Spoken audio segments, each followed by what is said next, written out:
नमस्कार. आज सर्वत्र पाहू शकता की जे की पाथरी विधानसभेमध्ये जे की म्हटलं जातंय की राजदादा आणि एकच विकासाचा वादा, तर खरंच हे विकासाचा वादा घेऊन ह्या सोनपेठ नगरीमध्ये त्यांची जी पावन भूमी आहे ह्या भूमीमध्ये आले आहेत. तर त्यांचे काही कार्यकर्ते असतील, त्यांच्याशी आपण जाणून घेऊ की ह्या ठिकाणी कशा प्रकारे सोनपेठ शहरामध्ये उत्सव चालू आहे त्यांच्याबद्दल. तर सर काय सांगाल तुम्ही? पहिल्यांदा तुमचा परिचय करू द्या. माझं नाव राजेभाऊ सावंत. मी उकळी या गावचा सरपंच आहे. आज या ठिकाणी आपल्या जिल्ह्याचं वैभव राजेदादा यांना जी विधान परिषद मिळाली त्याबद्दल अतिशय आनंदाचं वातावरण आपल्या तालुक्यातच नव्हे तर पूर्ण जिल्ह्यामध्ये आज या ठिकाणी दिसून येत आहे. बर सर, मला एक बोलायचं की हे जे उत्सव आज ह्या सोनपेठ शहरामध्ये होत आहे, जे की मला वाटते जवळपास 26 वर्षानंतर ही तिसऱ्यांदा ही आमदारकी सोनपेठ तालुक्याला मिळाली आहे. त्यामुळे जे की दादांचे काही विरोधक असतील, जे विरोधक दादापर्यंत येत नव्हते, पण आता ते विरोधकच दादाच्या उत्सवामध्ये सामील झाले. त्याबद्दल काय बोलाल? निश्चितच या आनंदामध्ये सर्व तालुक्यातील जे काही विरोधक म्हणताय तुम्ही, आता ते विरोधक या ठिकाणी सर्व विरोध बाजूला ठेवून आज दादाच्या या आनंद उत्सवामध्ये सर्व पक्षाचे, सर्व समाजाचे लोक या ठिकाणी सामील झालेले आहेत. कारण की आपल्या तालुक्याला गेली अनेक वर्षापासून जो काही आमदारकीची आशा लागलेली होती ती आज कुठेतरी आज स्वप्न पूर्ण झालेलं आहे आणि ते स्वप्न पूर्ण झालं. त्यामुळे आज या ठिकाणी सर्व आनंदाच्या भरामध्ये आज जल्लोष साजरा करत आहे. बर सर, जे की परभणी ह्या ठिकाणी ज्या वेळेस लोकसभेच्या संदर्भात जे की राष्ट्रीय समाज पक्षाचे महादेव जानकर यांना तिकीट देण्यात आलं, त्यावेळेस आहे ना राजदादा विटेकर यांनी माघार घेतली आणि त्यावेळेस माघार घेतली त्याच वेळेस अजितदादा पवार हे बोलले की मी जे तुम्हाला जे शब्द दिलाय ते शब्द मी पूर्ण करीन आणि आज जे की शब्द विधान परिषदेमध्ये घेऊन आज शब्द पूर्ण केला. त्याबद्दल तुम्ही काय बोलाल? याबद्दल दादांनी सांगितलं की बोले तैशी चाले त्याची वंदावी पावले.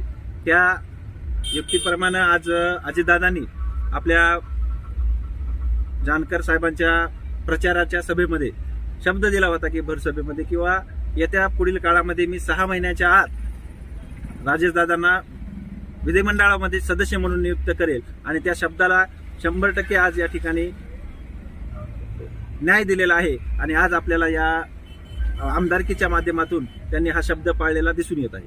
बरं सर, मला एक बोलायचं की जे की सोनपेठ तालुका हे एकदम गोदाकाठेच्या कडेला असलेला तालुका आहे, जे की राजदादा विटेकर यांचं जे मूळ गाव आहे ते विटा हे गाव आहे आणि ह्या गोदाकाठेच्या गावाला जवळपास मला वाटतं ही तिसऱ्यांदा आमदारकी मिळालेली आहे. ह्याच्या अगोदर जे पहिल्यांदा जे आमदार होते जे की दादांचे वडील जे की उत्तमराव विटेकर आणि त्यानंतर मला वाटतंय व्यंकटराव कदम आणि त्याच्यानंतर आपले हे राजदादा विटेकर. त्याबद्दल तुम्ही काय बोलाल या आमदारकीसाठी?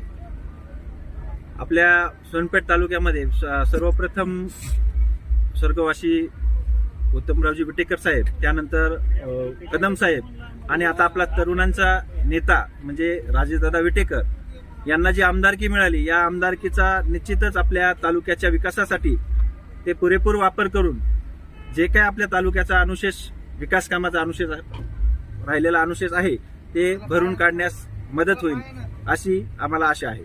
बरं सर, आता पाहिलं तर जे की माजी आमदार बाबाजानी दुराणी यांना पण राष्ट्रवादी पक्षाने म्हणजे त्यांना पण 2 वेळा विधान परिषदेवर घेतलं होतं, पण आता त्यांची आता पाहिलं तर सोशल मीडियावर एक बातमी व्हायरल होती की त्यांची वेगळीच काहीतरी भूमिका आहे की आता अपक्ष विधानसभा लढवायची. त्याबद्दल काय बोलाल?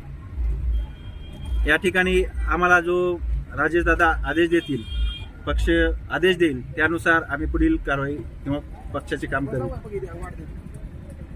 बरं सर, आता सर्वत्र पाहिलं तर जे की सोनपेठ शहरामध्ये जागोजागो ठिकाणी जे की बॅनरबाजी झाली आहे, मोठमोठाले बॅरिकेड लावले आहेत, पूर्ण तालुक्यामध्ये जे की दादांचा गाजावाजा होत आहे, जे की फटाकेबाजी त्यांचं ह्या ठिकाणी स्वागत होत आहे. हे जे आनंदाचा क्षण सर्वत्र सोनपेठ तालुक्याला नव्हे तर परभणी जिल्ह्यामध्ये किंवा महाराष्ट्राला हे आनंदाचा क्षण पाहायला भेटत आहे. त्याबद्दल काय बोलाल? निश्चितच हा आनंदाचा क्षण आपल्या पहिलं प्रथमच सांगितलं किंवा सोनपेठ तालुक्यापुरता नव्हे पूर्ण जिल्ह्यामध्ये समावेशक नेता राजेदादा सारखा सर्व जाती धर्माला सोबत घेऊन चालणारा, तरुणांना सोबत घेऊन चालणारा, वृद्धांना सोबत घेऊन चालणारा, आजची जी आमदारकी मिळाली आहे त्यामुळे सर्व जनतेमध्ये आज आनंदाचं वातावरण दिसून येतं. सर, मला